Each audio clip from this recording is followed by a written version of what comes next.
Professional chefs don't guess the temperature of cooked foods. They rely on the accuracy of calibrated thermometers.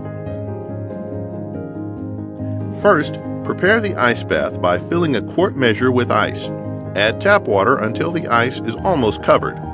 Next, place the bimetallic stemmed thermometer in the attached adjustment tool or use a wrench. Immerse the sensing area in the center of the ice bath without touching the bottom or sides of the container and wait for the needle to stop moving. Calibrate the needle to 32 degrees Fahrenheit unless the needle stops at 32 degrees.